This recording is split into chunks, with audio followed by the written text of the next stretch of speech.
कपड़े धोने वाली बहू। शादी के पहले से ही विभा को कपड़े धोने का बड़ा शौक था।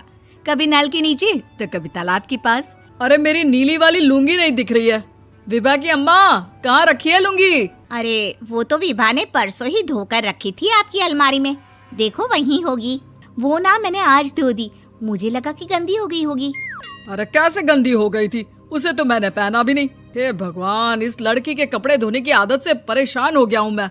जितना तो घर में राशन नहीं आता, उससे कहीं ज्यादा डिटर्जेंट पाउडर का खर्चा है। इसकी शादी करवा दो, शादी जाए अपने घर में ही करे काम, फिर चाहे घर के कपड़े धोने हो या पूरे गांव के।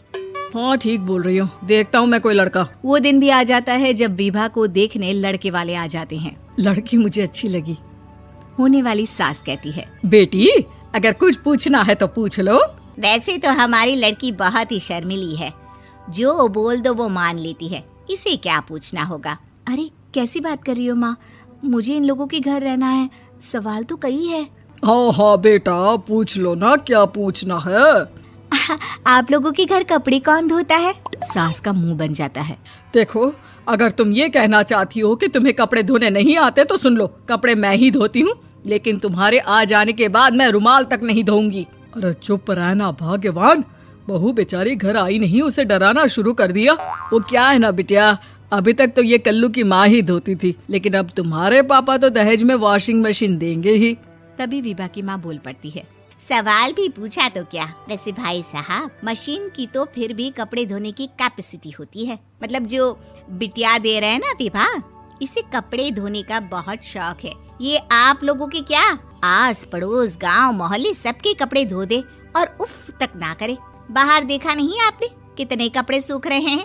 सब हमारी बिटिया ने ही तो धोए हैं। बस भी करो ना माँ, शर्म आ रही इतनी तारीफ सुनकर। और तो और एक दाग निकाल कर दिखाओ तो मान जाऊं। हाँ अच्छा, माफ करना बेटा, मैंने गलत समझा। हमें तो रिश्ता बहुत पसंद है। और ऐसे जुड़ जाता है रिश्ता कपड़े धोने का शौक रखने वाली विभा का। उसकी शादी हो जाती है कोयला फैक्ट्री में काम करने वाले कल्लू के साथ। शादी के बाद अचानक विभा चिल्लाती हुई सास के पास आती है। सासू माँ, अरे सासू माँ कहाँ है आप? ये तो धोखा है, धोखा दिया आप लोगों ने मुझे। इसे ससुर के चक्कर के बारे में पता चल गया। अरे तो उसमें तुझे क्यों धोखा मिला है? अरे नल में पानी नहीं आता, कपड़े कैसे कब धुलेंगे? अच्छा, तू पानी नहीं आ रहा उसकी बात कर रही है। तो आपने क्या सोचा? कुछ नहीं।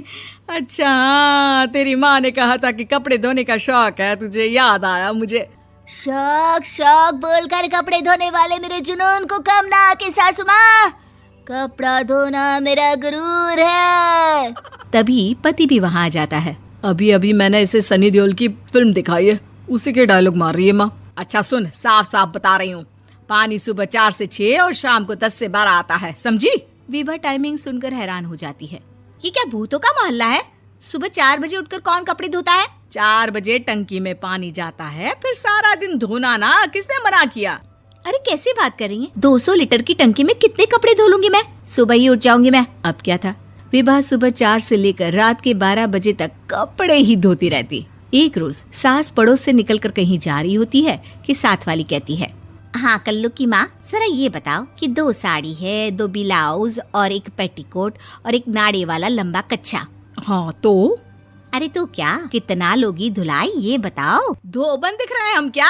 हमारे पति सरकारी नौकरी से अभी रिटायर हुए हैं और बेटा सुपरवाइजर है कोयला फैक्ट्री में।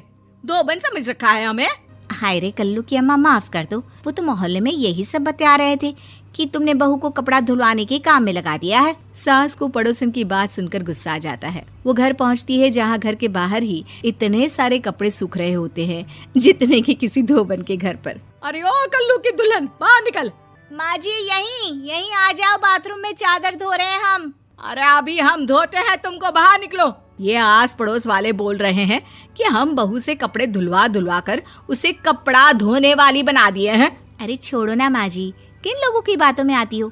आस पास के लोगों का तो काम ही होता है कि वो किसी तरह सास बहू को लड़ा दे।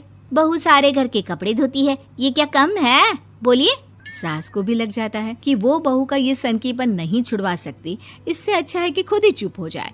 एक रोज सास और बहू मंदिर जाते हैं, जहाँ सास की साड़ी वहाँ खड़ी भीख मांगने वाली से मिलती है। माँ जी क्या बात है, आपकी साड़ी उस भिखारन से कितनी मिल रही है ना? हाँ हाँ देखो तो, दोनों की साड़ी मिल रही है। क्या बात है कल्लू की अम्मा, तुम खुद को तो अफसर की बीवी बताती हो और ऐसी सिंपल सी प्लेन साड़ी पहनकर घूमती हो। सिंपल और प्लेन नहीं है ये साड़ी। तो क्या सोने के धागे से फूल बने हैं?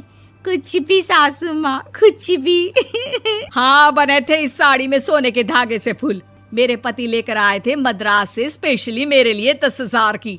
ताहे भाई साहब इस भिखारन के लिए भी सेम टू सेम साड़ी लेकर आए होंगे 10,000 की।